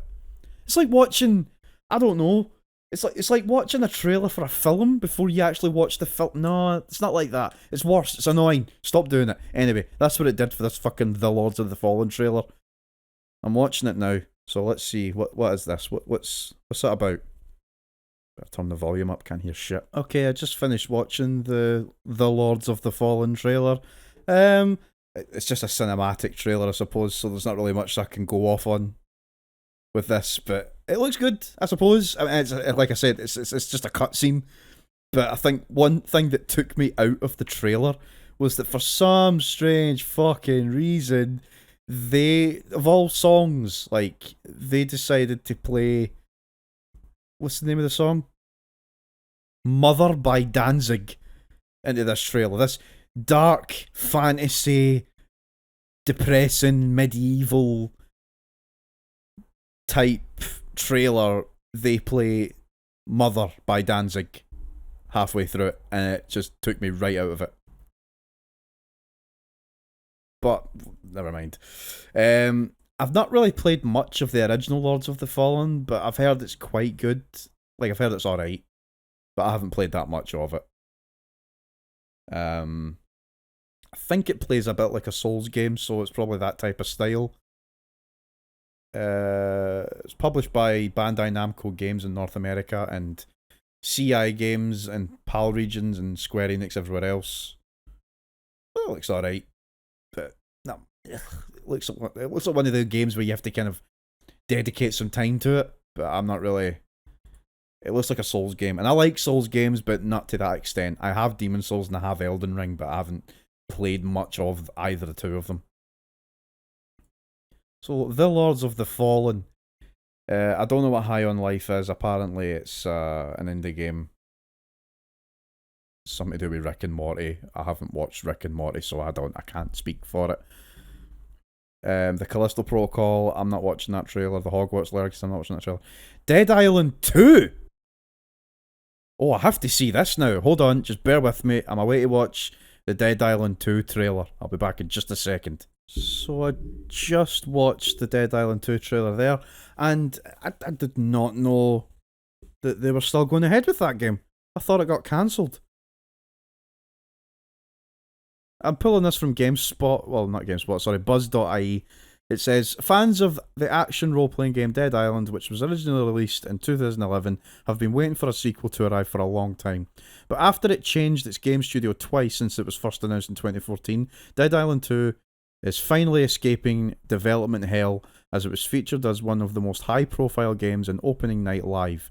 The cinematic trailer shows one of the new game characters waking up next to a table full of alcohol before grabbing his spiked baseball bat and brutally killing a horde of approaching zombies.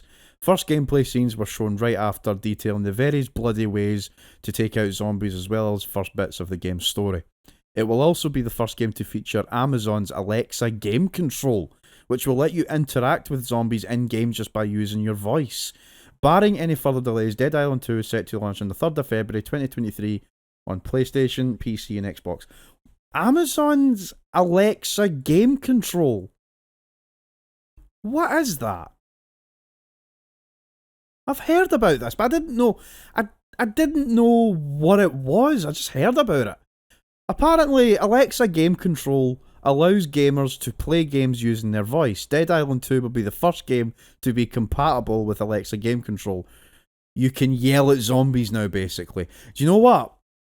This couldn't have come at a better moment, because a couple of days ago, I was talking about how I miss games that allowed you to use voice control in the games. And what I mean by that is, years ago, I played a game called SOCOM US Navy SEALs on PS2, and the game came with a headset. And I think it was the second one I had. The game came with a headset, and what you could do was that it was you and a squad of 4. So you and 3 other teammates would be infiltrating these different places and taking it in. It was a stealth game, really, for the most part. You had to tactically take out enemies and infiltrate all these locations, and you would order your teams to go to different points of the map and do different things, and you could do that either by a drop down menu on the screen, or you could use your voice. So for example, you could say, I don't know, Team Alpha go to Foxtrot or something like that. Like, that was innovative. But not a lot of games used it, and not many games, if any at all, used it since. It's not something that gets used anymore, and it's sad. Only some games used it. I think Manhunt used it on PS2. You could plug in a headset, and you could use your voice to distract enemies. And you just can't do that anymore. Like, there was a couple of things you could do with the Nintendo Entertainment System, like Top Gun. You could use a headset that you shout fire and the guy shoots the gun. Voice control in games is just not that well done anymore. So if anything, I'm happy that they're doing this. That was a surprise to me. That's me figuring this out in real time. I didn't know they were doing that. But it's nice to see Dead Island 2 come out of development hell as well. I don't know why it changed studios. I thought the same people that made Dying Light were making it. Unless I missed something. Apparently here it says that Deep Silver Dambuster Studios is developing it. It's the same people. No? Dambuster Studios. That's a British company owned by Deep Silver, and they've only made 3 games. Well, 2 games. This is the third one. Why was Dead Island 2 handed off to a different developer? They made the first one. I mean, Dead Island 1 was developed by, I want to say, the same people that made, what do you call them? Techland. Sorry, the Polish developer, Techland. They made Dead Island. And then they went on to make Dying Light. And I thought that they were coming back to make Dead Island 2, and obviously not. But, yeah, Techland went on to make Dying Light 2, didn't they? They made Dying Light 2, didn't they? Yes. They developed and published their own games. So why aren't they... Is this a Deep Silver thing? I don't know. Because Dead Island and Dying Light are very similar games when you think about it. Very similar games. I just don't think Dead Island has the parkour elements that Dying Light has. But yeah, whatever. I didn't play much of Dead Island 1. I didn't really like it that much. I would probably have a better appreciation for it nowadays if I played it, because I really like Dying Light. I didn't like Dead Island, and I don't know why. They're both very similar games. So I would probably give Dead Island a try again. Knowing that this is going to come out, it might give me a reason to try out the original Dead Island. Dune Awakening, sorry, I'm changing subject now. Dune Awakening, apparently it's an open world MMO. Not interested, sorry, I'm not interested in MMOs. So, yeah, Gamescom came back after 2 years off because of COVID. So, pretty cool news. Cool games have been announced. I don't know what games have been announced since. There's probably going to be more over the weekend. So I'll wait until the next time I decide to do this episode or do this podcast to talk about those. I might do it next week if I can be bothered. But I think that's just about it for the news and things like that. I don't know what else I can talk about at this point. So yeah, that's your news for today, ladies and gentlemen. But before I take off, I want to talk about what I've been playing. An episode tradition. I can't not talk about what I've been playing. I like it. Anyway. So, I've been playing a few games since the wedding, at least. What have I been playing? I have a list. I have a list of games that I've been playing. Yeah, don't laugh at me. I like to keep a record of games that I beat every year. It's nice to look at. It also helps me remember what games I play, because sometimes I'll go into a game and I'll be like, did I actually play this? I don't remember. And then I'll go back and I'll look to see if I've played it already, and if I liked it, I'll maybe continue playing it, but if I remember not liking it, I will not continue playing it. Anyway, so what did I play since? I played Stray. I played Formula 1 2021. I played A Plague Tale Innocence. And I played Warhammer 40k Dawn of War 2. Those are games that I've beaten since the last episode. And what am I playing right now, though? I bought a bunch of PS5 games there a few weeks ago, and it was mainly from birthday money and trading in a bunch of games. I traded in games for the first time in like 6 years or 7 years. I don't trade in games, but I wanted to treat myself, and I knew I was sitting with a couple of gems that I know I just didn't care about. I'm not the type of person that keeps games for the sake of value. But if there's a game that I own that I just don't give two flying fucks about, because I buy games to play, And I had a bunch of games on my PS2 that I just did not have an intention on playing. Like, I had Yakuza on PS2, and I didn't realise that that game's actually worth quite a bit. You're talking 40, 50 quid. Like, that game's worth, as far as I'm concerned, that's how much I was offered. But it might have been less, but it's still more than what I was expecting. So basically, I just picked up a bunch of old games that I know I'm not going to play, that I know I just don't give a fuck about, and I sold them to CEX, and I just treated myself to a bunch of shit. I got a bunch of PS5 games, and I got, what did I get? I got Elden Ring. I got fucking WWE 2K22. I got Sifu, the Vengeance Edition. I got Lego Star Wars The Skywalker Saga, and I got Deathloop. And out of all of those games, I think the only game I've put any significant time into is WWE 2K22. I've dabbled in Sifu, and I've dabbled in Elden Ring. And when I say dabbled in Elden Ring, I mean I've gotten as far as the main open area of the game, and then I just turned it off after a few minutes because I'm not ready to play a game like that yet. Plus, I was kind of irritated that when I did get to play it, that it didn't run particularly well. And then I just recently found out that the best way to play Elden Ring on your PS5, specifically, is to get the PS4 version and play that on the PS5. That's the best way to play Elden Ring if you're a PlayStation owner. And I was kind of annoyed about that because it's like, I just bought the PS5 version physically.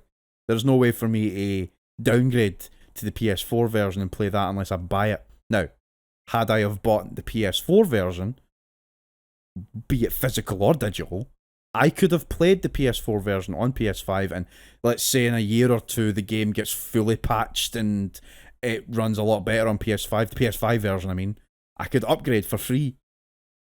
Whatever the case is, I'm stuck with the PS5 version, and it just doesn't run that well. It runs fine, I suppose, but because I sit quite close to the TV, in general, it's like I could see the stutter on the camera. There's a lot of stuttering going on, and it gives me a headache. That kind of thing does give me a headache. It's enough to put me off, and it's just not ideal. So what I'm thinking of doing is waiting a couple of weeks or months for the game to drop in price a bit and get the PS4 version and just play it that way, because the only thing you're missing out on is 4K textures, which I don't give a fuck about when I'm playing a game like that. You know, that game is all about the gameplay. Don't get me wrong, the game looks nice, but that game is all about the gameplay, and I would rather the game ran well and than looked better. So I don't mind playing that at 1080p, 1440p, whatever the fucking resolution is, as long as it stays a stable 60 frames per second for the most part. I'll be happy with that. That's ideal for me. So I'll probably wait and get the PS4 version of Elden Ring and play it that way. I don't mind. I'm kind of annoyed that I went and forked out the money on the PS5 version. I'm not going to sell it. I'm not going to trade it in. I'll keep it, because maybe it'll get better that way. Maybe they'll find something that will tweak it a little bit. But yeah, it is kind of annoying that it doesn't run as well as I was hoping it would. But there are people that are playing the PS5 version that are happy with it, and I'm happy for them. But that kind of thing distracts me. I did not play Deathloop. I haven't even touched that. I haven't even looked at it. I don't even know what that game is. I got it because it was quite cheap. But I do plan on playing it. I was never interested in it to begin with, but I was like, look, it's out on PlayStation, and Bethesda are not making games on PlayStation anymore. Who knows? You never know, in the next 10, 20 years that game might end up going up in price. We don't know that. We don't know. I'll keep it anyway. I just completely contradicted myself when I say that I do not keep games for profit. And I don't, but there might be some value to Deathloop. Maybe. I don't know. I've never played it. I don't know what kind of game it is. I don't even know how valuable it is to people who play it. Do people like it? Is it good? I don't know. Never even looked at it. I don't even know what it is.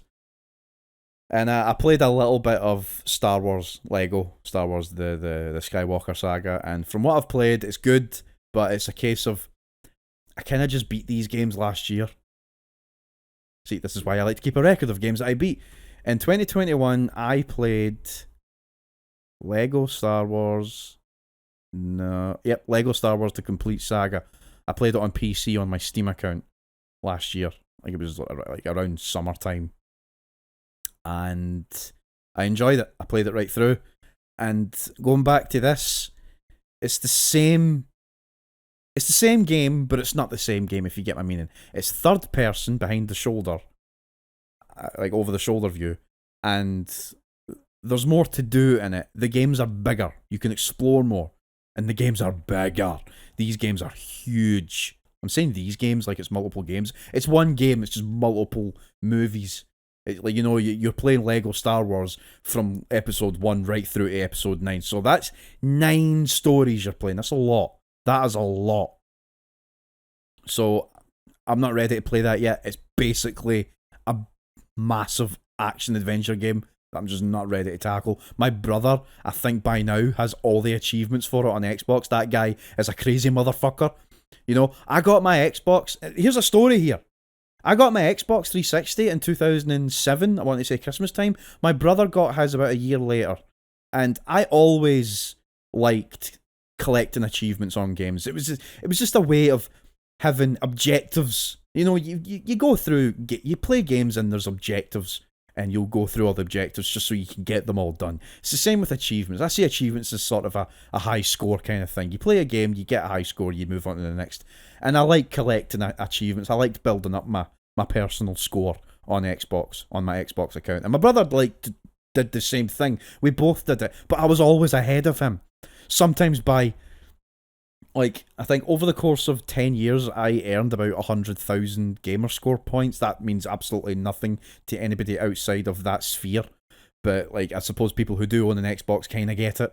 But, like, I've got, like, 100 and something thousand gamer score, and I've had that for a good while. It hasn't really shifted from there because I've barely played Xbox games in the last year. So I haven't really been earning that much achievements-wise.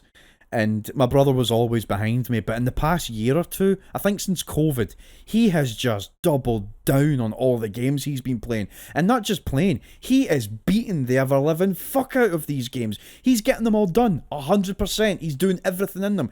He's turned into such a completionist, I'm actually impressed. Because I used to be like that kind of, not all the time, but I take 2021 into consideration. I beat 59 games last year. Beaten, not necessarily completed 100%, but beating them at the very least. My brother is completing games 100%. I don't get it. He's turned into a completionist, and I'm very impressed by it. And he's actually now overtaken me for the first time ever. He has overtaken me on Gamerscore, and now he's just flying in front of me. He's just beating games for fun at this point. I'm going to go on his Xbox account and I'm going to look, because I'm just astounded. But then again, I shouldn't be astounded because I haven't played Xbox games in a long time. I mean, the closest I do to playing Xbox games recently is playing them on PC. Like, I've got Halo Wars installed on my PC right now. I can play that whenever I want. Actually, no, I can't because I don't have a Game Pass account anymore. Never mind. Anyway, so my brother, he's online right now. He's got... So I have... I want to say... about fucking... What? How much does he have? Right, I have about... Why isn't it telling me? View profile. There we go. I have 123,560 gamer score. And for some strange reason, it's telling me that I haven't earned a single achievement. It must be the website. It's been all glitchy and shit. Yeah, it's been glitchy. Anyway, so I've got 153... Was it 123,000? Gamer score? 123,560 gamer score. And it's been like that for over a year now at this point, I want to say. And... and him, he now has 140,593, and he's just beating games left, right, and centre. I mean, he's playing these weird games as well that I just like. He beat Ben 10 Power Trip there back in what? March. 9.5 hours, and he got 1,000 gamer score on it. So he did that over the course of a weekend, I would say. Well, he started in January and then came back to it in March and beat it within 2 days. That's impressive. So he's just playing games and beating them and completing them, and he's now I'm checking. He has got 1,000 out of 1,000 on Lego Star Wars: The Skywalker Saga. It took him 3 days, 4 hours and 15 minutes. And when I say 3 days, that's 72 plus 4. We've got 76 hours. 76 hours and 15 minutes it took him to get everything done in that game. 76 hours. I don't even have that. Like, no way. No way.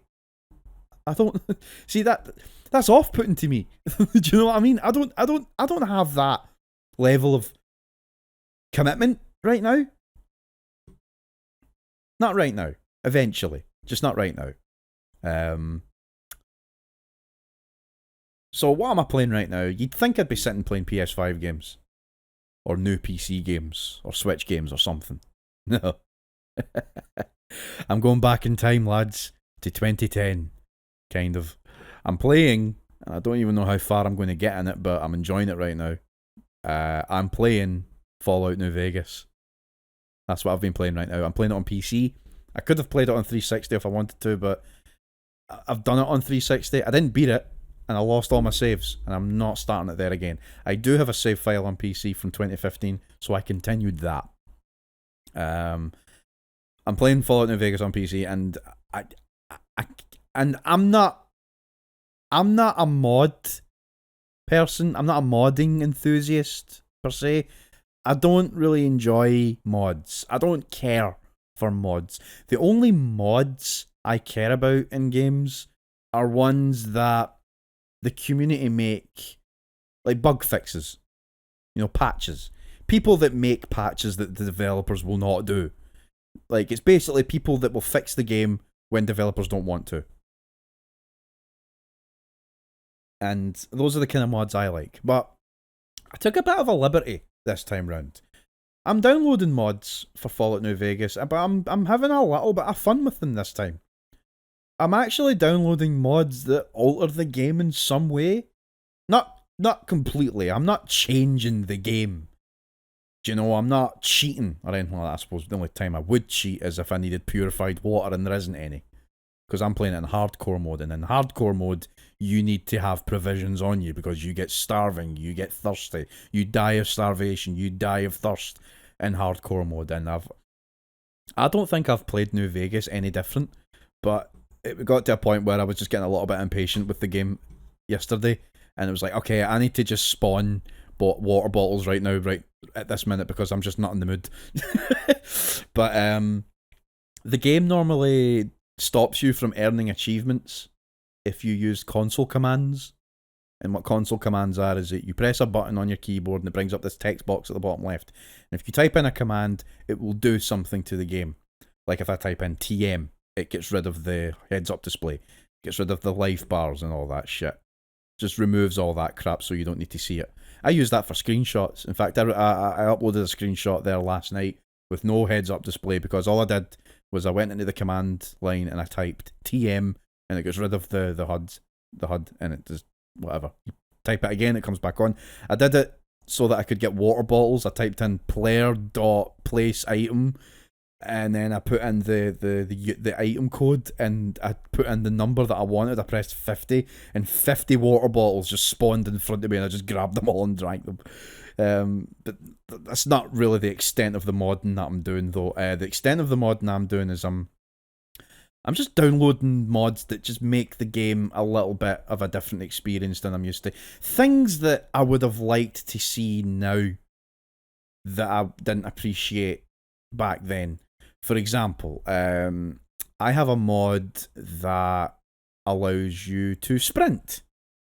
You cannot sprint on Fallout 3 or Fallout New Vegas, or Oblivion for that matter. You can't sprint. They didn't add sprinting until Fallout 4. But with the modding, they added a sprint option. So I downloaded the mod, attached it, and now I can sprint. I just hold shift and he runs. It's a bit awkward, though. It's not as fluid as Fallout 4. where if I'm running, I could still turn quite quick, but with Fallout New Vegas, it's quite awkward. Like when I can't really turn as fast as I'd like to, but at least I can sprint. So, I downloaded a NVAC, which is New Vegas Anti-Crash, stops the game from crashing. It just finds the problems and then it eliminates them without crashing your game. I downloaded more radio stations, custom made radio stations by the community. I downloaded them.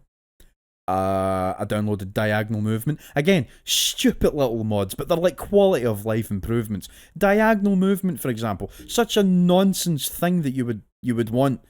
If you play New Vegas in Fallout 3, go into a third person camera and look at the way your character runs.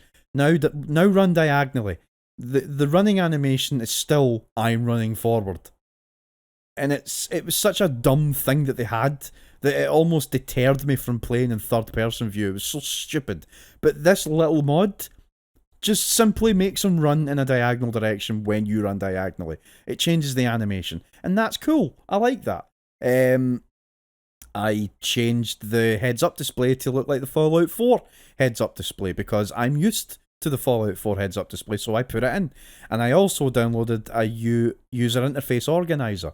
It lets you move all the icons on screen to a different part of the screen. So I could make the life bar a lot smaller than it is. So that, like, if I'm sitting really close to the screen, the life bar doesn't need to be that big. I can see it, I can move it, I can make it smaller, I can move it to the bottom left-hand corner of the screen, and it's there, and I get to see more of the screen. See, dumb little things like that, I like that. Like, those are the kind of mods I like to put in. I'm not really interested in putting in character mods, or weapon mods, or anything like that. You know, mods that change the way a character looks, the mods that change the way a weapon looks, downloading real weapons that exists today, modern M4s and all that shit. I'm no interested in doing any of that. I added what else did I add? I added a sound patch, which improves the sound effects and also makes your guns sound more accurate when you fire them based on the weapon that you're using. I like that. That's cool. Fast weapon lag fix, which means you just reload the gun a lot quicker, I think. See, little things like that. I like that. It just makes the game a little bit easier on me. Those are the kind of mods I like, and the fact that I've got it on PC just makes it a treat. I'm only having one problem with the game at the minute, and it shouldn't be happening on a computer like mine. My computer should be able to run this game like it runs fucking Tetris. It should be able to run it no problem. Like if I can run Grand Theft Auto 5 on this, I can run this. But I'm having problems with it right now. When I go into a location that's got loads of lights, like LED lights, like the New Vegas Strip, for example, loads of lights there, it does bring the game speed down to a crawl. It makes it jittery and stuttery, and I don't know why it does that. I'm playing Old World Blues right now, which is one of the DLC expansions for Fallout New Vegas, and it's quite, it's a bit glowy. If you catch my drift, it's full of lights, and it's causing the frame rate to drop a bit. And I'm currently in the process of figuring out how to fix that. It shouldn't be a big problem. I'm pretty sure someone else has experienced this before, but I'm sure there's a patch out there that fixes it, and I just need to look for it. But the fact that I can do that, like, you can, it's one of those situations where, yeah, this is the way to play Fallout New Vegas. But not everyone has an eye for that kind of thing. Some people, like I do, for the most part, 99% of the time, I do appreciate a game for what it is. And I do appreciate Fallout New Vegas for what it is. But when I've got tools in front of me to play with, when I've got toys to pull out and play with, I'll play with them. And if they work, I'll keep it. If they don't, I'll remove it. I don't mod every game I play. Just this. I kind of mod games that I'm used to, that I've played a lot of, and I want a different experience. I can do that. I mean, there's mods that I'm not interested in, but there are mods that just add completely new locations and completely new quest lines entirely. New perks, new skill sets. Do you know what I mean? There's so much you can do. The game is so customizable, it's ridiculous. It's one of the reasons why I like to hang on to PC gaming as an alternative to my much preferred console gaming experiences, because there's things you just never knew existed when it comes to PC gaming, and I really appreciate that. But it's not my go-to. But in terms of Fallout New Vegas and Fallout 3, yeah, I will switch things up a bit to make it interesting. And so far, I'm having no problems apart from the little stuttering issues that I'm having. And I'll need to figure out how to fix it. But as it stands, that's what I've been playing all week. I have a grand total of about 76 hours logged into it, according to my Steam account. That's up from the 60 odd hours that it was when I started playing it this week, because I hadn't played it in a while. So I've only played about 15, 16 hours this week. And I've been jumping in and out of this and Fallout 4. I started playing Fallout 4 this week, actually. But then I was like, do you know what? I want to go back to New Vegas because I miss New Vegas. I really do. And yeah, I'm really enjoying myself right now. And I've just noticed that one of my mates just recently played Fallout 4, and I guarantee, see, he hasn't played Fallout 4 in a while on his account. I'm looking at his Steam account right now, and according to his account, he's been playing games like Kenshi, Foxhole. I want to go to recent games. Recently played. He's been playing Satisfactory, Foxhole, State of Decay 2, and Iron Harvest lately. And I was playing Fallout 4 this week, and I guarantee he saw me playing Fallout 4, and it got him in the mood to play Fallout 4. I guarantee it. Not to toot my own horn. Actually, according to my Steam account, what's the game I've played the most? See, what I love Steam. Steam is so fucking... apparently I reported someone. I don't remember doing that. Anyway, I digress. What I love about Steam is that it's such an open, customizable experience. Steam, like, you can customize your profile to any way you see fit, and it's all aesthetics. It's all aesthetics, but I love it. You can look at all the games you've played. It's just an experience. You need to be on Steam to experience it. But anyway, so I'm just going to look at all my games that I've played on Steam. And I've actually got one or two friends that are just not PC gamers at all and just don't get it and don't understand it. Let me explain what Steam is. Steam is basically the PC equivalent to PlayStation Network and Xbox Live. Now, don't get me wrong. You can play PC games without needing Steam. It's just Steam is probably the biggest place to buy PC games from in a digital format. It has the most games. It has the biggest community. That's where most PC gamers go to buy their games nowadays. That's where you go. It has everything there. All your big games are sold on Steam. There are competitors like Epic Game Store and Good Old Games. Good Old Games specialise in selling you classic games that have been kind of done up to be run on modern hardware so that they work on modern hardware. And you can buy games off of Good Old Games' store, but you don't need Good Old Games to play the games. You can just install it on your computer and play it straight away. But with Steam, when you download and install a game onto your computer, you need Steam open to play it. It's kind of like turning on Steam to play a PC game is like turning on your PlayStation to play a PlayStation game. Do you get what I'm saying? That's what Steam is. Steam is basically the PC equivalent to Xbox Live and PlayStation Network. Steam is your PC equivalent. And I've got a Steam account since, I want to say 2008 or something like that, or maybe less. But the game I've played the most is City Skylines. I've played 167 hours of that. My second most played game is Football Manager 2012. 106 hours. And that's nothing. That is nothing, by the way. I'm just saying, 106 hours on Football Manager is nothing. Have you seen the hours that people put on that fucking game? My stepfather is a massive, massive fan of Football Manager, and I will tell you right now, that's all he plays on his laptop. His most played game is Football Manager 2015, right? Now, how many hours do you think he has on that?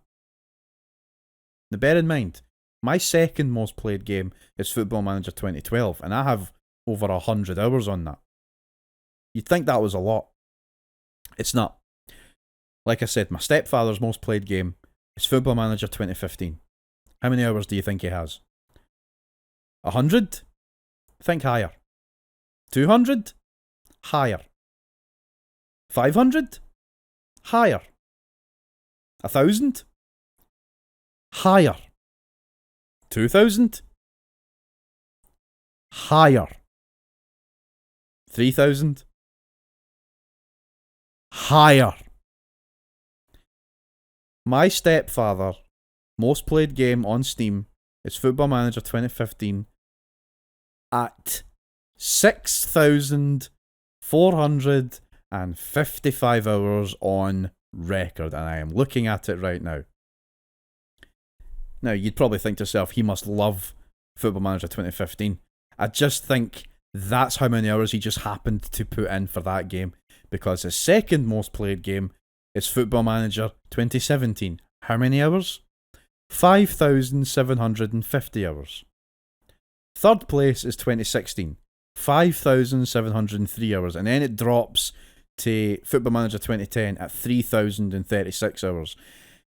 The latest iteration that's out right now is Football Manager 2022.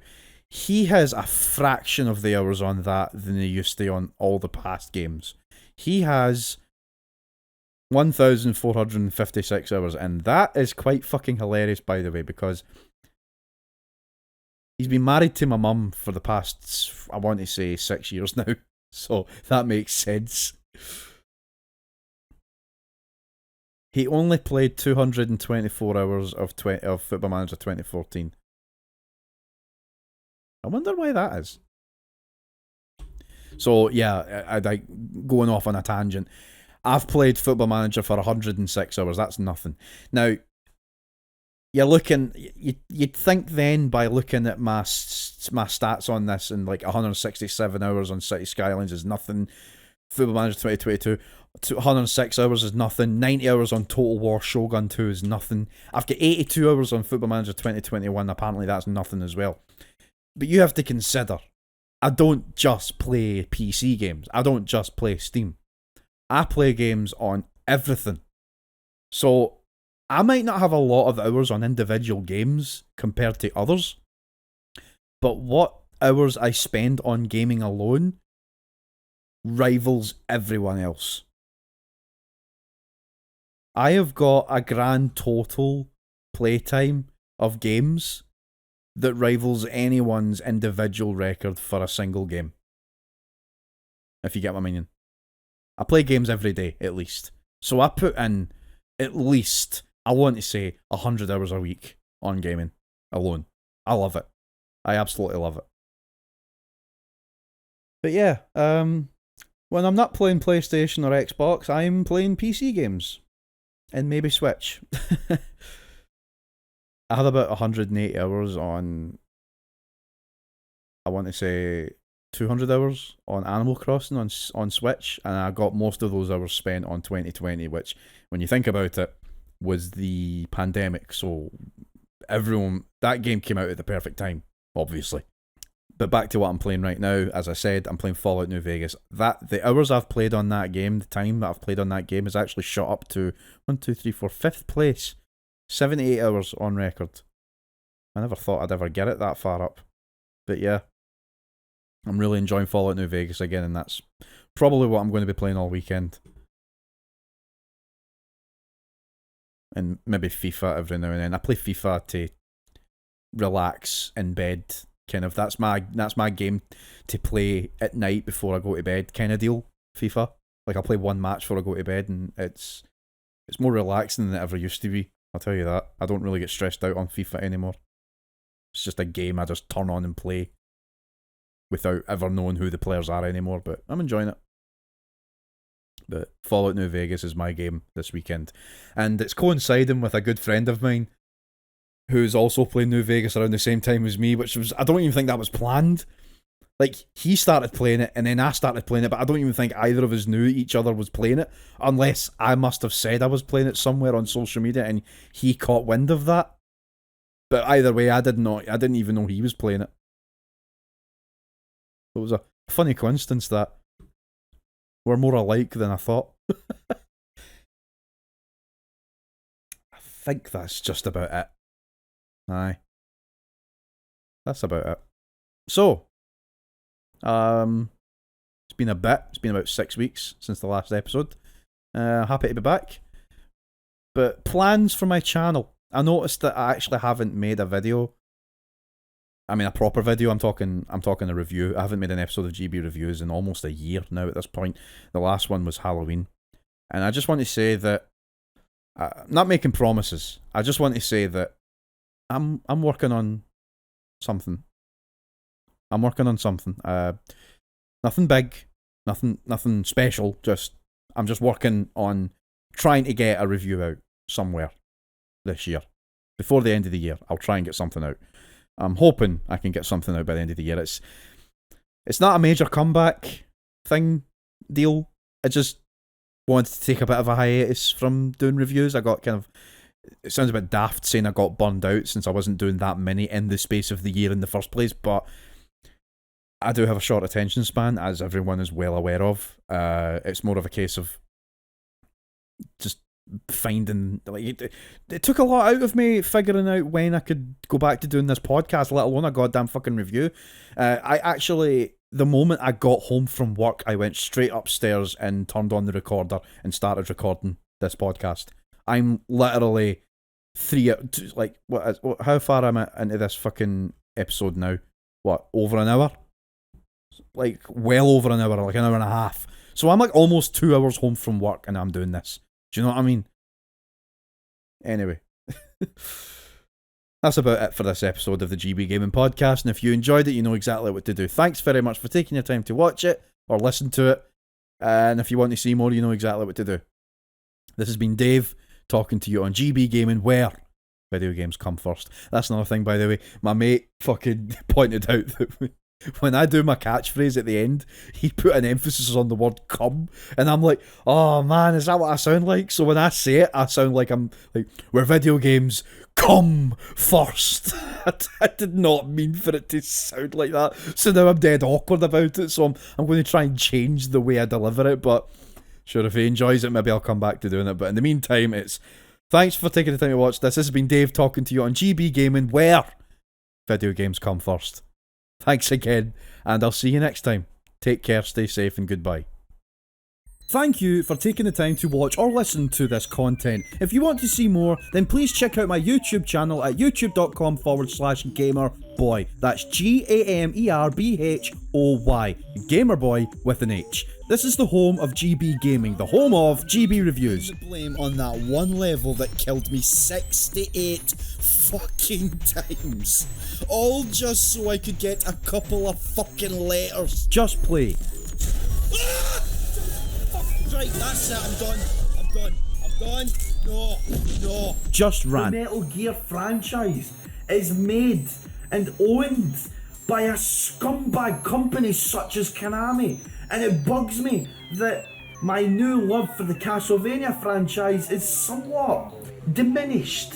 And of course, the GB Gaming Podcast, available on both YouTube and Spotify. If you're a Spotify user, be sure to use the search bar and input GB Gaming Podcast. All my episodes are here, as well as SoundCloud if that's your thing. If you're a SoundCloud user, then all you need to do is visit soundcloud.com/GB Gaming. That's soundcloud.com/GB Gaming. If you like all of what I've just mentioned, be sure to subscribe and hit the bell to be notified on all future content. I'm also on Twitter. You can find all my stupid opinions if you search for me at GamerBoy89. All of my channel updates go through here as well, so if you haven't hit the bell, you can always find updates here. You don't have to do any of that if you don't want to though. If you're just a passerby, then thank you for stopping in. Don't forget to leave feedback. I'm always looking to improve on things, so don't be shy to say what you think. Once again, thank you for visiting representing GB Gaming, where video games come first.